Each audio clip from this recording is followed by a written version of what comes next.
Thank you very much. I'm going to talk for a short period, and then it's going to be open to a Q&A where you'll have a chance to express your point of view as well. My starting point is that I've been campaigning for human rights for nearly 48 years. I began in 1967 at the age of 15 in my hometown of Melbourne, Australia. In February of that year, a man was due to be hanged for allegedly shooting dead a prison warder during an escape. I read a short summary of the autopsy report on the dead warder's body.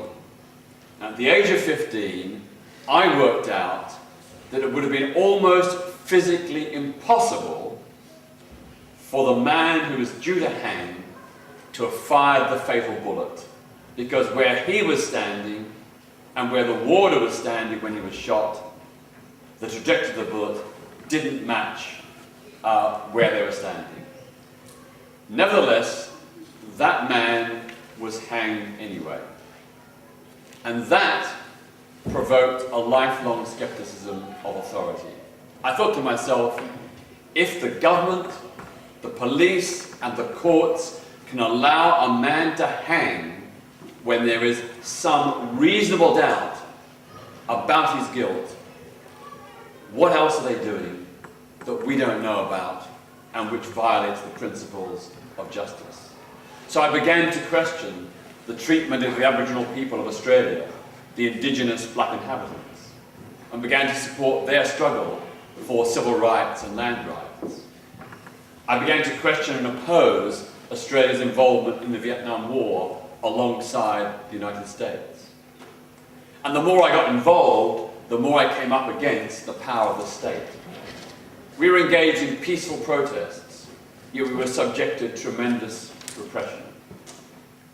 And that opened my eyes to the need to defend civil liberties, the right of free speech, the right to protest. And that's guided my work in all the decades since. The guiding principle, of course, is one of universal human rights. Human rights are not just for good people, they're for everyone, including people who are very, very bad. Even terrorists, rapists, pedophiles and others, they have human rights. We have to deal with their bad deeds within the framework of law, within the rule of law. So we don't torture people, or we shouldn't torture people, even if they've done bad things. Because if we go down that road, we are doing the same violations of human rights that they are doing. It makes us, as a public community, as a government, no better than the people we criticise. So we have to defend human rights by upholding human rights. So people like Abu Qatada and others who've been charged or accused of terrorism, they have to be dealt with by a due process of law. Not by mob justice, not by torture, not by any other abuses by the state, but by the full process of the law, where we subject examination of the evidence, where we give the person the chance to defend themselves. And one of my big criticisms of the government here in the United States and many other Western countries is that in the war on terror, we have often cut corners when it comes to human rights. We have allowed extraordinary rendition, which involved the kidnapping and transportation of terrorist suspects, not proven guilty terrorists, but terrorist suspects, to be taken to third countries where we knew they were going to be tortured and where the information gained from that torture would be used by us against them. You don't defend freedom by undermining it. So the principle has got to be human rights are universal. Every person on this planet, no matter what their country of origin, no matter what their culture, their religion, their politics, every person on this planet has human rights. So just because people have a different culture or a different religion doesn't mean to say that they can be excused from upholding human rights. What happens in Iran under a Shia Muslim dictatorship is a violation of human rights. The Arab people of Iran are persecuted even worse than the Israelis persecute Palestinian Arabs. Yet why is no one concerned about that? Why does the Western narrative speak solely, almost solely, about the nuclear issue and not about the human rights issue? About the persecution of Arab, Baluch, Turkoman, Azeri and Kurdish people in Iran?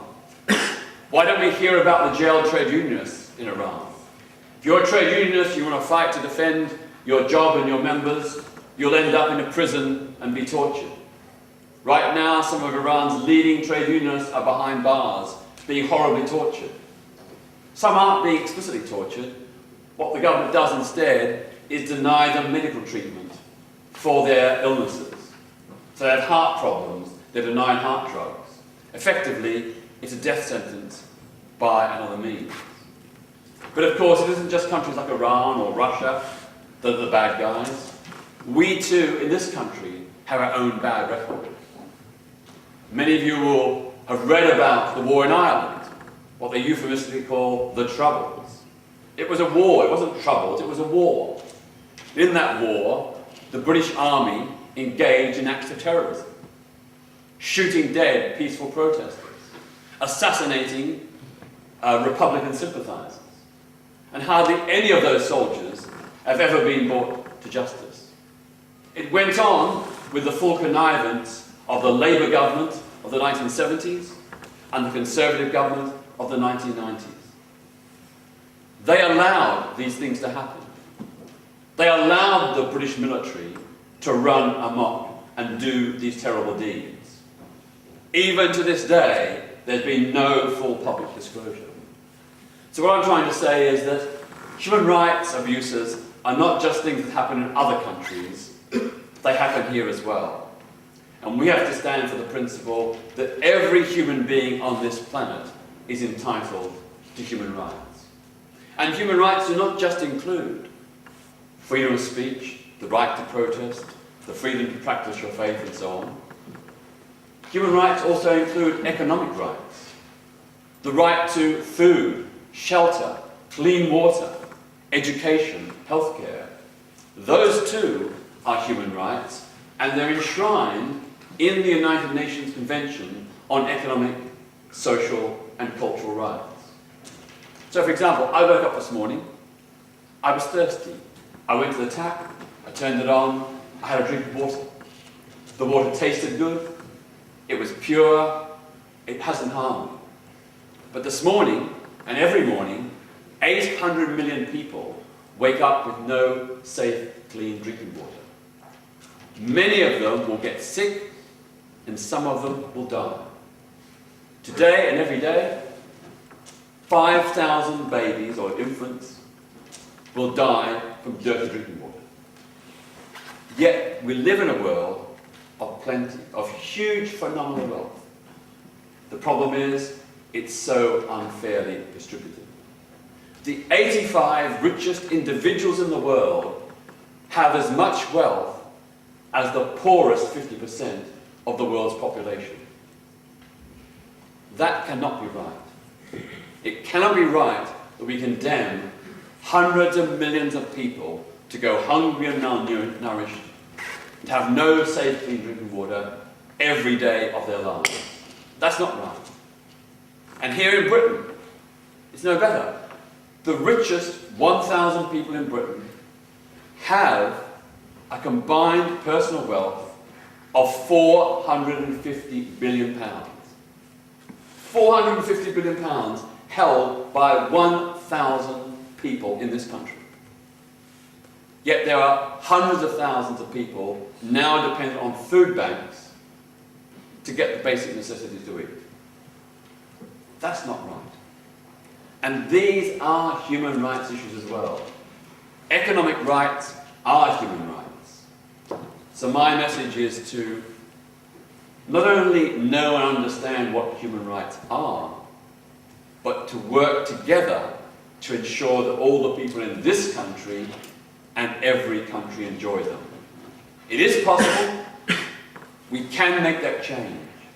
But it requires a commitment by me, you, and everyone to say we are not prepared any longer to put up with these inequalities and injustices. We want human rights for everyone. Thank you.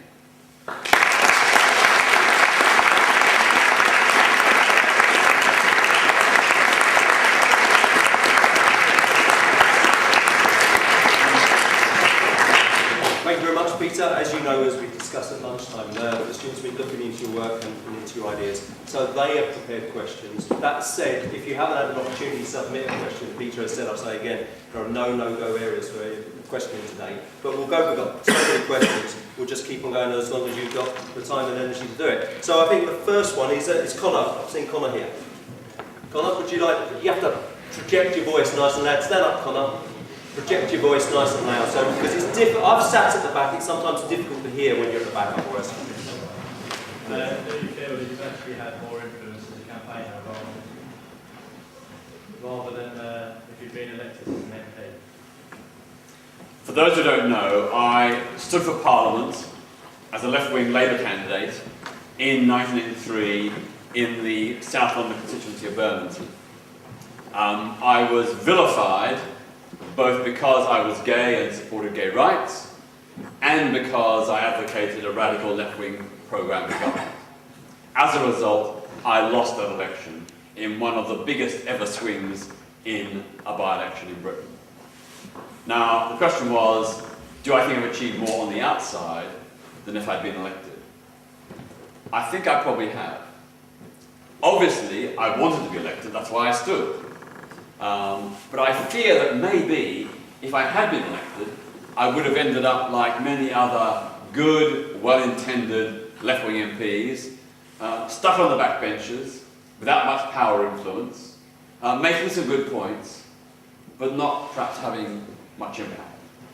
Whereas, since 1983, in my human rights work, I've managed, on a number of occasions, to make some impact, to raise awareness of human rights abuses. Some of you will recall that twice I've attempted to assist the arrest of President Robert Mugabe, once in London in 1999, and secondly in Brussels in 2001.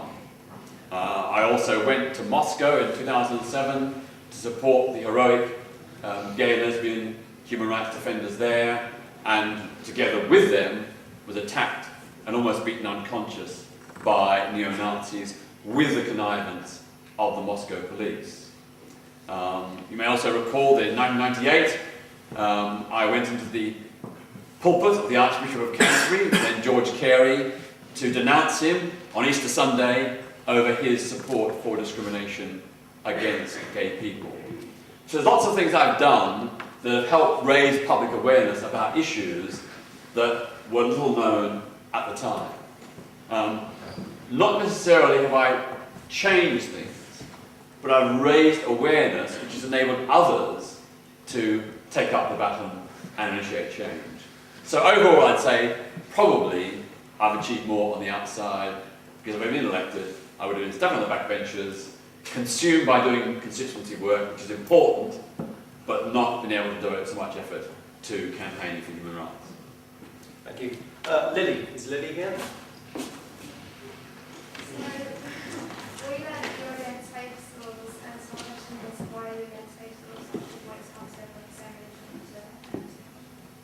The question is, why am I against faith schools? The answer is very simple, because I believe that all young people should be educated in the same format, with the same curriculum, with the same opportunities. And faith schools, independent schools, public schools, free schools, academies, they fragment the education system. It means that there isn't a uniform model across the country. I think what we need to aim for is good quality education for everyone. I looked at the experience of the north of Ireland, where faith schools played a very negative role in reinforcing sectarian division. Now, many faith schools nowadays say we don't do that. But we do know they do preach their own religious ethos. often against the ethos or to the detriment of the ethos of other faiths or people who have no faith. So my view is very simple. Let faith be a principle that everyone can hold. Let's defend their right to hold their faith. But education, particularly when it's funded by the state, should be universal and the same for everyone. There should be no faith schools, no free schools, no independent or public schools. One school system for everyone. That's the best way to ensure equal opportunities for all. Do you think it will ever be put back together that way? Sorry? Do you think there will ever be a situation where they all go under one criteria? I would like to think so, but as you know, the major parties are so cowardly on this issue. You speak privately to the leaders or some of the leaders or some of the top people in the Conservative, Labour and Liberal Democrats. Privately, they don't support faith schools. But they're too cowardly to say so in public or too cowardly to do anything to change it because they fear that the people who support faith schools won't vote for them. So they park their conscience to one side and just go along with the crowd. And I don't think that's a principled way to do politics.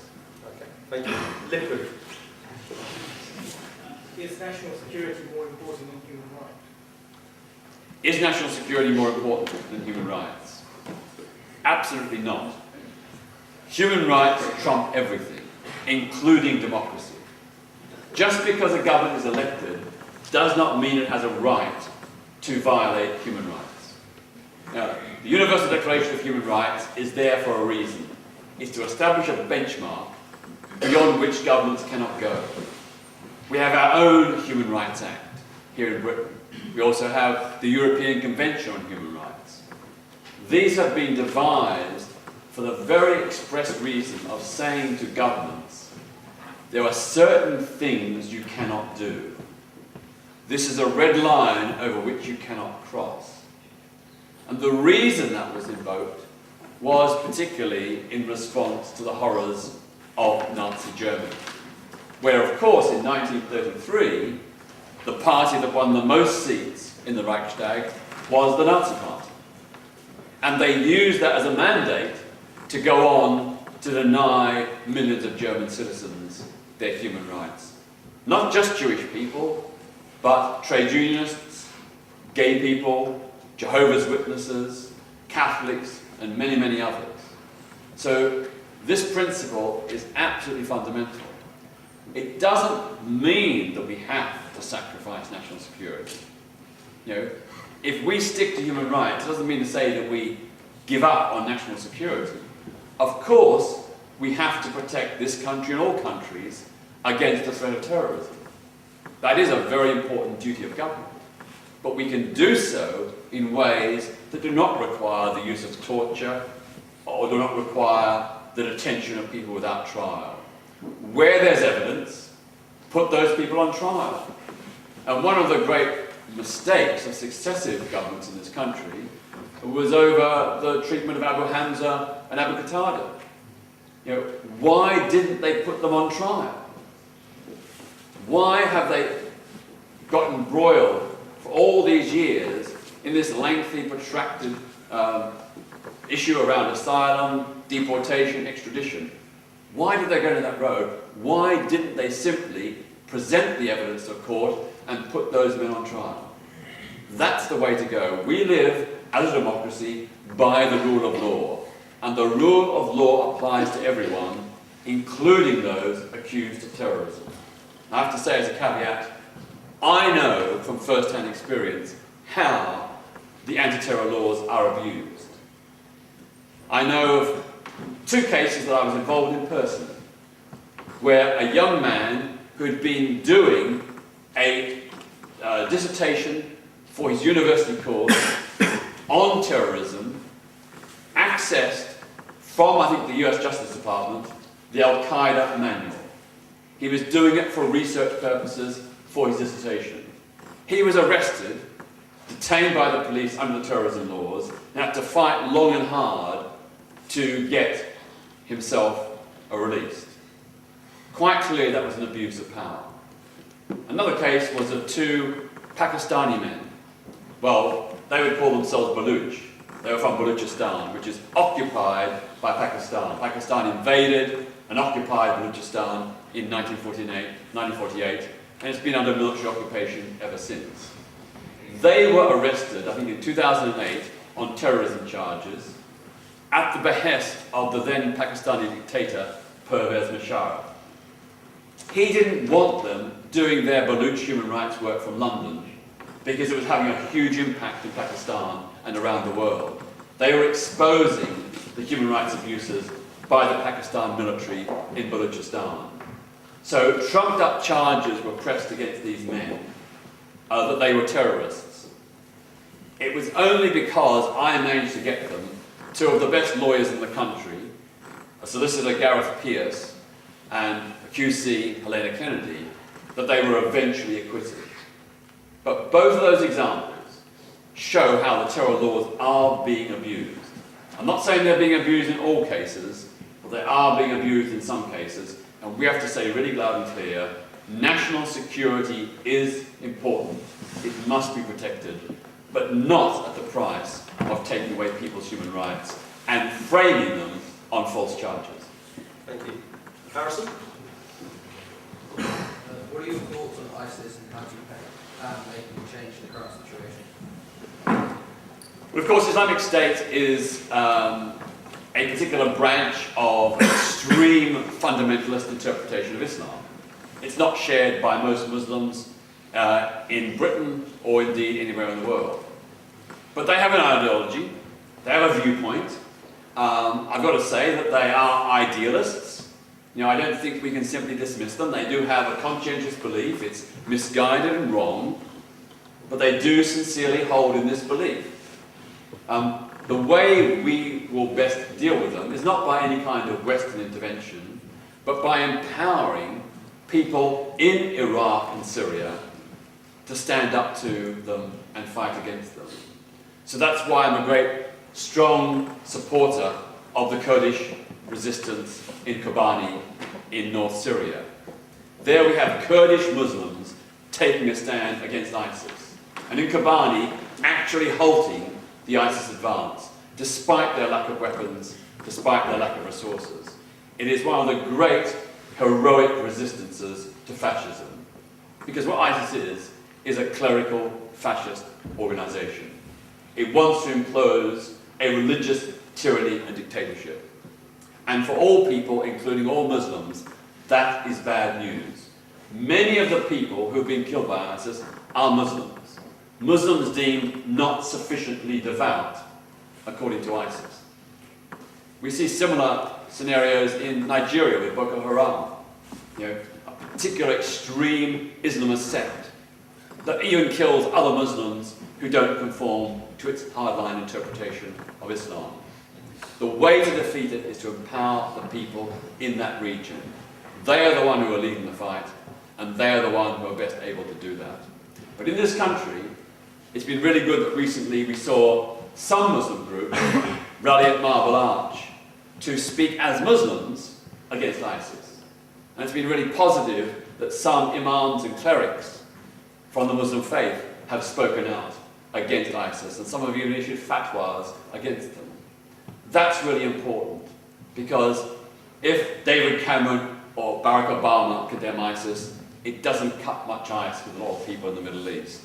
But when renowned and revered Islamic clerics do it, and when local Muslims on the ground fight back, that is the real power to change and stop ISIS. Thank you. Joe Giddens? Have you ever regretted any of the decisions in terms of campaign? I suppose my biggest regret is that I haven't done more. When I think about all the different human rights abuses around the world, there are so many things I haven't done, could have done and should have done. So that's sort of a regret. But in terms of the things I've actually done, I can't say that there's anything I think in retrospect that was wrong. I can remember in 1994 when we outed 10 Church of England bishops. That was a very difficult, morally complex decision. We didn't out them because they were gay. We ousted them because they were colluding with a church that was condemning, attacking, and opposing gay people. You know, these bishops were aligned to a church that was opposed to gay civil rights and equality. So we were targeting them because we believed they were acting in a hypocritical, homophobic way. They were preaching one thing in public while doing something different in private. Now, that was a very, very difficult decision to make because my instinct was not to out them. So it took me many, many, many months to decide that in the end, on balance, it was the morally right thing to do. And I came to that conclusion based on this understanding. If I and my colleagues in the LGBT human rights group Outrage had not outed them, they would have continued to carry on as before. We would have been colluding with their support for anti-gay discrimination. And I don't think that would be morally or ethically the right thing to do. So in the end, after many months of agonizing deliberation, we did out them, we did name them. And the positive consequence was that, as far as I know, none of those bishops ever again said anything against the gay community. It also prompted the Anglican hierarchy to arrange the first dialogue with the lesbian and gay Christian movement. And it also prompted the House of Bishops to issue one of their strongest declarations against homophobia. Those three things would not have happened if we hadn't provoked a crisis in the church by naming those bishops. Thank you. Ruth, is she here? We've got two questions on this notice. The question on funding, I think, Ruth.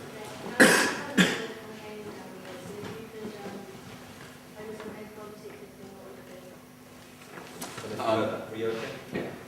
How do I fund the campaigns, and if I could campaign on one thing, what would it be?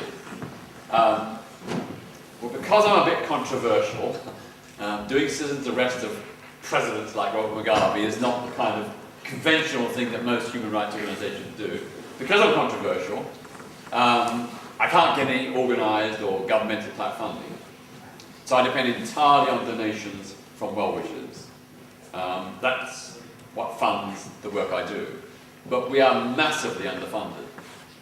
We work in Britain and in selected countries overseas on a wide range of human rights issues, usually issues that other people aren't working on.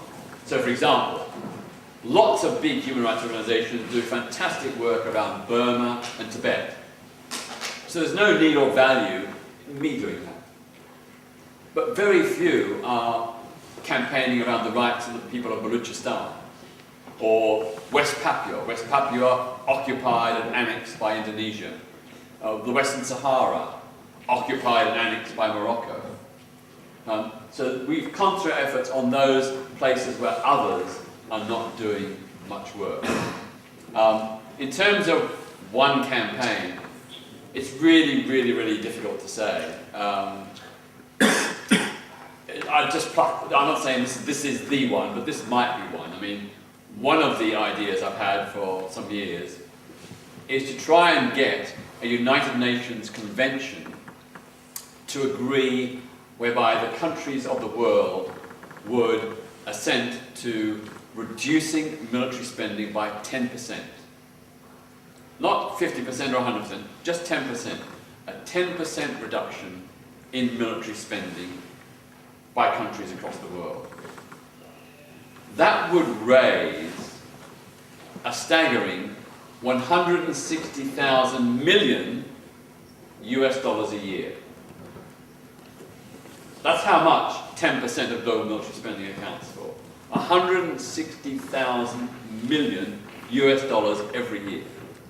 If that money was then put into a global fund to fight poverty, we could ensure within 20 to 30 years that every person on this planet had safe, clean drinking water, electricity, food, nutritious food, basic housing, education and healthcare. We could eradicate global poverty. Now that to me would probably be the most important thing that I can think of right now to achieve. because all those issues are human rights issues. And if people are dying from hunger and dirty water, if they're living in slum housing, if they're dying from preventable diseases that vaccination programs could stop, we have a duty to do something about it. It can be done. Just think of after the Second World War, Britain and Europe were on their knees after the devastation of the Nazi onslaught. Yet collectively those countries, with the support of the United States, rebuilt their housing, their healthcare, their whole economies. It can be done. If it can be done in Europe after World War II, why can't it be done on a global scale to eradicate poverty today? Thank you. Are you happy to take a couple more questions from the list and then maybe some questions from anyone on the floor? Yeah? Okay, Maths. At what point does freedom of speech become simply freedom to abuse? When is used as an excuse for hate speech, and what's the limit? Nowadays, we've got a situation where people seem to say that that's wrong, it's offensive, banned. I don't agree. Free speech is one of the most important and precious of all human rights. People die, people are burned at the stake in the name of free speech. So there has to be really strong, compelling reasons to restrict it. I argue that although racism, homophobia, sexism and other forms of prejudice are wrong and should be challenged and opposed, I don't think they should be criminalised unless it involves incitement to violence. So, for example, some of you may be familiar with some of the Jamaican reggae and dancehall singers, people like Bounty Killer, Buju Banton, Elephant Man, and so on. They put out a series of tracks that openly advocate the killing of gay and lesbian people. Now, if their tracks were merely homophobic, of course I'd protest against them, but I wouldn't seek their prosecution. But because they actually incite violence and murder, which is a criminal offence in Jamaica and in this country, I think they should be prosecuted, and I think they should be banned and performed. My red line is incitement to violence. That's the red line where it is right to restrict free speech. Because no one should have the right to intimidate and threaten other people. That actually closes down debate. So in Jamaica, for example, where there are these calls for the killing of gay and lesbian people, gay and lesbian people in Jamaica can't participate in an open debate because if they do and they're identified, they're liable to be killed. So that works against free speech. There's no free speech for gay people in Jamaica because they can't speak openly because they'll be killed. Everyone has a right to live in a society where they're not threatened or menaced. So that to me is the red line. Incitement to violence means that people should not be able to have free speech. So that's why in universities I'll defend the right of Islamist or Christian extremists to preach, even though I object to their views, except when they advocate violence. If they advocate killing gay people, or women who had sex outside of marriage, or they say that Muslims who aren't sufficiently devout should be murdered, I say no. That is beyond the pale. That is not acceptable. That's where we have to draw the line. Thank you. And one last question from the list before we go to the floor. Nico, is it here? Oh. Do you want me to read? Can you remember your question, Nico? What nation to go from Labour to Green Party? I joined the Labour Party in the late 1970s and remained a member all through the 1980s and 1990s. I wasn't very happy with the way Tony Blair changed the Labour Party to make it a more Thatcherite-style right-wing party, but I stuck with Labour nevertheless. But in 1999, two things happened. First of all, Gordon Brown, when he was Chancellor, gave pensioners, senior citizens, a derisory 75 pence a week increase in their pensions, at a time when the national insurance budget had a surplus of 7.5 billion. I thought to myself, that is just so unfair, to treat elderly people in this demeaning way, this derisory 75 pence pension increase, when the budget could ensure or facilitate a much higher increase. I thought that was wrong. To me, it showed how Labour had lost its social justice values. The other thing Labour did about the same time was attempt to rig the mayoral selection contest for Labour candidate for Mayor of London. Labour did not want Ken Livingstone to be the candidate. When I say Labour, the Labour leadership, the leadership of the Labour Party did not want Ken Livingstone to be the Labour candidate for Mayor of London. So to stop him, they changed the rules to make it more difficult for him to be selected. That led me to conclude that Labour is not only no longer socialist, it's no longer even democratic. It's lost the plot. So I left Labour and I stood in support of Ken Livingstone as an independent left candidate in the 2000 elections for the London Assembly. I wasn't elected, but then 4 years later I decided to join the Green Party. And the reason for that is I worked with Greens in preceding years, going back to the 1980s even, around trying to build a coalition between social justice and environmental protection. And if you look at the Green Party today, the Green Party is where Labour once was. It's very strong on social justice, on supporting a better national minimum wage, a basic citizens' income, the renationalisation of the railways, opposing the privatisation of the health service. All the bad things that Labour did, the Greens oppose. So to me, they are the party of not only environmental protection, but also social justice. And they're the only party in this country that recognises that the single greatest threat to the security of this country and every country is not terrorism, but climate destruction. If climate destruction happens, and you've just probably read about the latest IPCC report, there is a real danger that we are reaching a point where catastrophic changes are going to happen, which will not only submerge many low-lying countries, including parts of this country, parts of East Anglia and Essex are likely to disappear under the waves. Where are all the people going to go? What's going to happen to all that farmland? Our food production is going to drop. Global food production will plummet. If you think about it, the lowest lying regions in the world are deltas. Delta areas that are the most heavily populated and the most productive in terms of food. When they disappear under the waves, global food production will massively fall. Hundreds of millions of people will lose their homes, their jobs, their farmland, and have to move. Where will they go? Whole economies will be dislocated. It risks creating something even worse than the Great Depression of the 1930s. So, climate destruction is an issue we have to address. And right now, the only party in this country that's doing that, with a plan of action, is the Green Party. Thank you. Right, we're off script now. If there's anyone at all would like to ask questions, you didn't get an opportunity to pose any questions to Peter, now's your opportunity. Maybe Mr. Bull, you can help me because I don't know everybody's names in the room.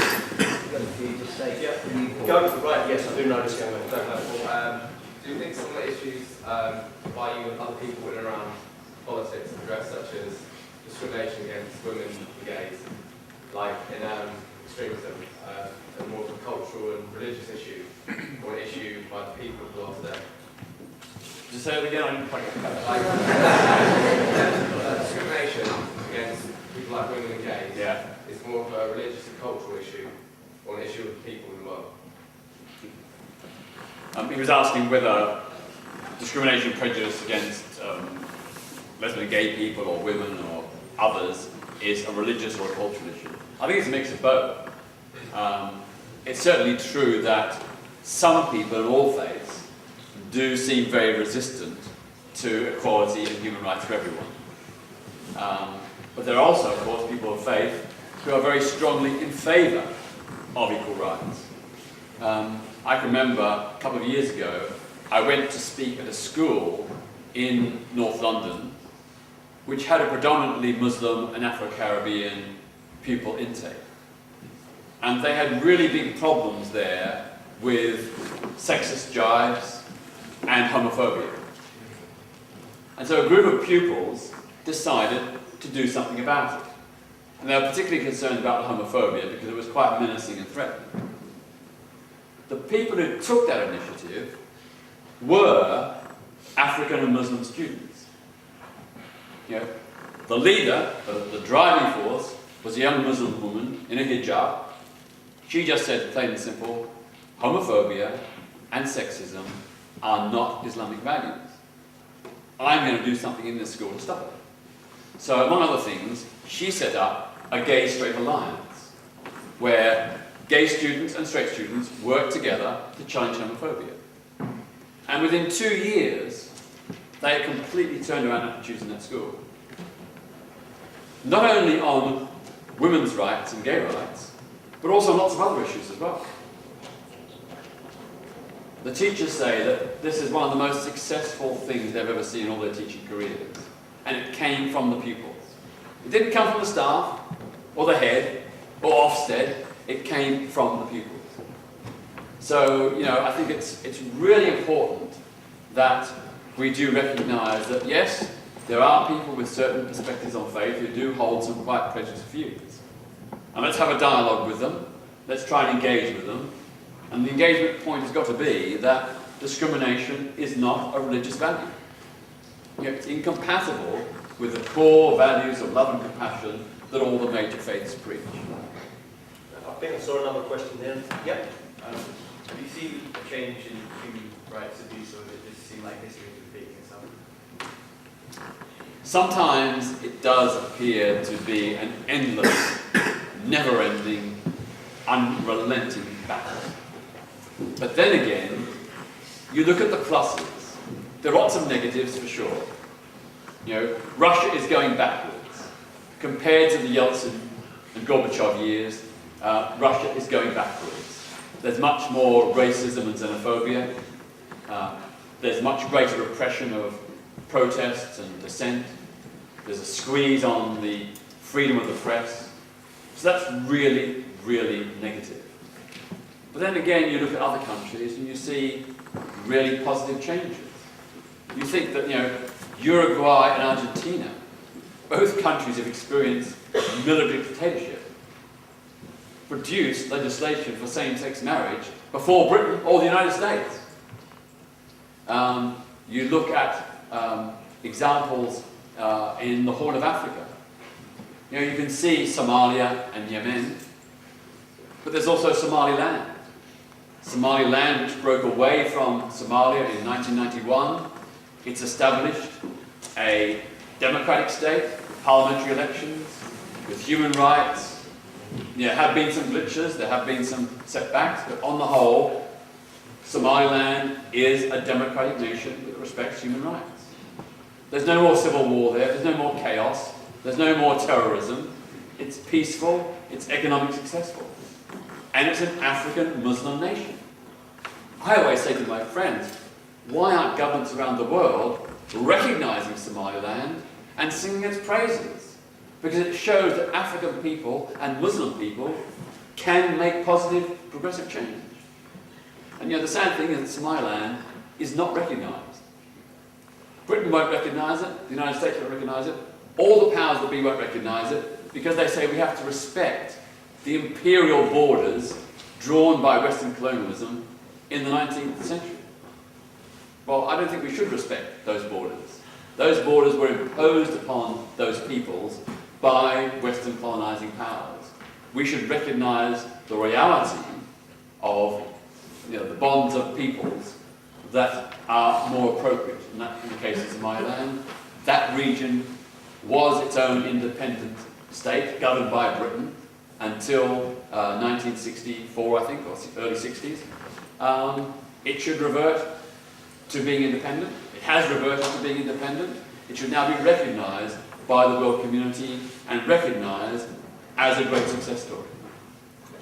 Take one more question.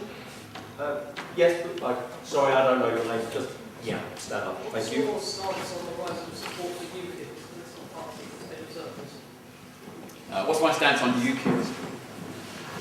But of course, one of the great worrying things is that all across Europe, we see the rise of far-right parties. Even in the Netherlands and Scandinavian nations, where traditionally there have been bastions of liberal values. And that is very, very worrying. And the tactic they use is the same tactic of all far-right groups throughout history. It's demonising and scapegoating minorities. So, UKIP doesn't explicitly speak in a racist way. It doesn't explicitly adopt an anti-Muslim agenda.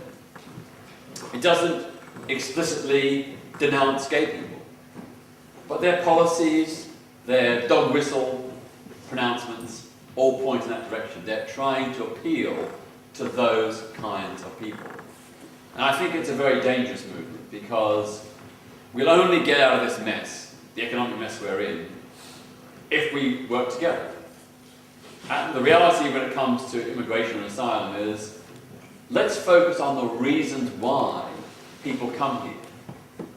Let's let's work together with the rest of the international community to solve the conflict situations and the economic deprivations that prompt so many people coming to Britain and other European countries. That's the solution. We also, of course, have to put ourselves in those people's shoes. If you were a mother or father with 3 or 4 children, living in sub-Saharan Africa, starving and destitute, you would want a better life for yourself and your children. And that's exactly what those people want too. If you were in Syria right now, caught in the vice between the Assad tyranny and ISIS, you would want to get out. You'd want to come to a place of refuge. So we have a duty to these people. But at the end of the day, the solution is to solve the poverty and hunger in Africa and other countries, to solve the conflicts in places like Syria. Because then people won't feel the need, or at least not so many people will feel the need, to seek refuge in Britain and other European countries. At the end of the day, UKIP has no answers. They're a negative party, they know what they're against, they've got very little idea about what they're for. And I think it will be a grave, grave mistake for people to support them. Because they do, at bottom line, have a bigoted agenda. I just recently discovered that Nigel Farage's election agent in the Kent constituency where he proposes to stand next year is allegedly a former member of the far-right racist National Front. Now that, if true, would be bad enough, but of course not insurmountable if he said he was sorry and regretted it. But recently, far from doing that, he's actually defended the National Front, claiming it wasn't as bad as people make out. Well, I know from black and Asian people who are victims of National Front violence in the 1970s, what a nasty, vile, violent party it was. And anybody who was in the National Front, they need to do a lot of humble pie eating before I will be convinced that they are fit for any kind of office or public standing now. The final point I say on UKIP is that they, of course, want to hold the balance of power. They're not going to get enough seats to win government. They might get enough to hold the balance of power. And that's another reason why, even as a protest vote, they're the wrong party to protest with. If people are fed up with the 3 big establishment parties, and I am fed up with them, you don't need to vote for UKIP to protest. to show your anger. You can vote for a progressive alternative, whether it be the Greens or Respect or one of the other minor parties. There is a progressive alternative to UKIP and people should support it. Thank you. Are you happy to stay for a few minutes if students want to come and ask you individual questions? Can I just finish up by telling a little story? Yeah, A please. little story. It's just a little story.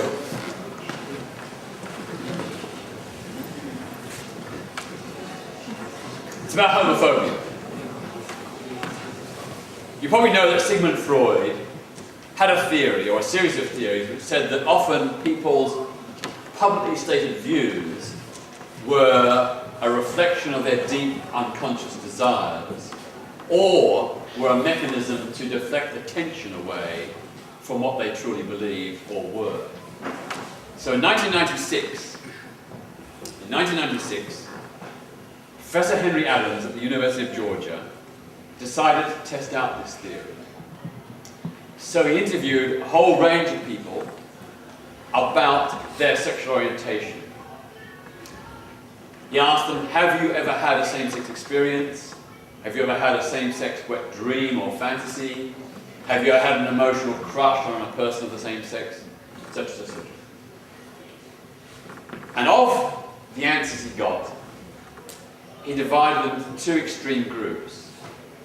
Those who had some kind of same-sex desire or fantasy, and those who'd never had.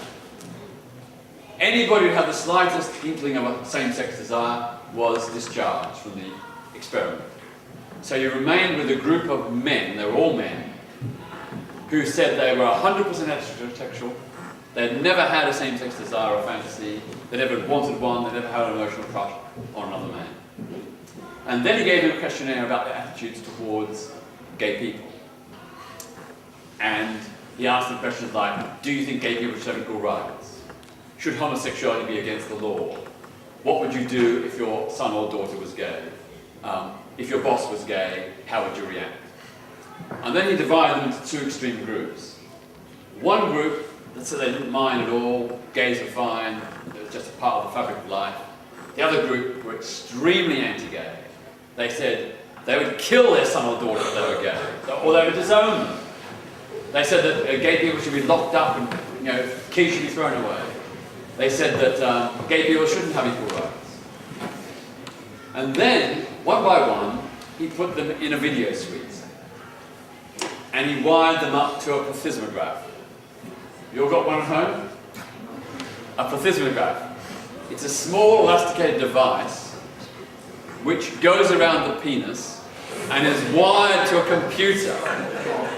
So if a man gets an erection, it expands and gets bigger and bigger and it registers on the computer. So it tells the truth. It doesn't tell what's in the person's head, it tells the truth. Anyway, he put all these men through these tests and he showed them straight porn videos and gay porn videos. He found that of the men who were relaxed and comfortable with gay people, a small number did get hard-ons watching the gay porn. It was only small, only a few.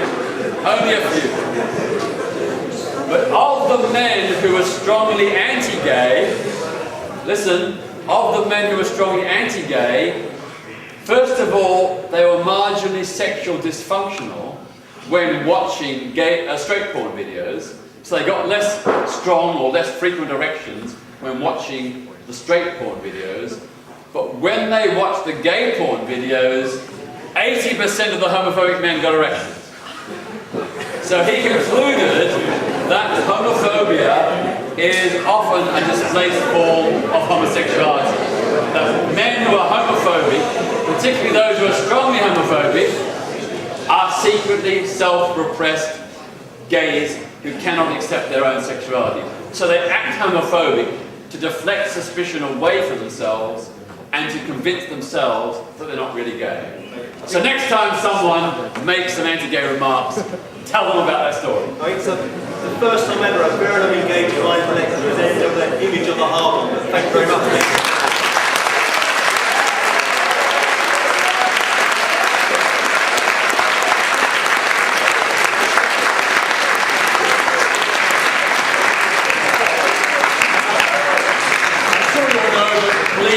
my website, petertatchellfoundation.org, petertatchellfoundation.org. You'll find out lots about the different campaigns there. And if you're really interested, you can click on the Join Us button and sign up to receive the email bulletins and be engaged in what we're doing. It's totally free, so go to the website, petertatchellfoundation.org, join us.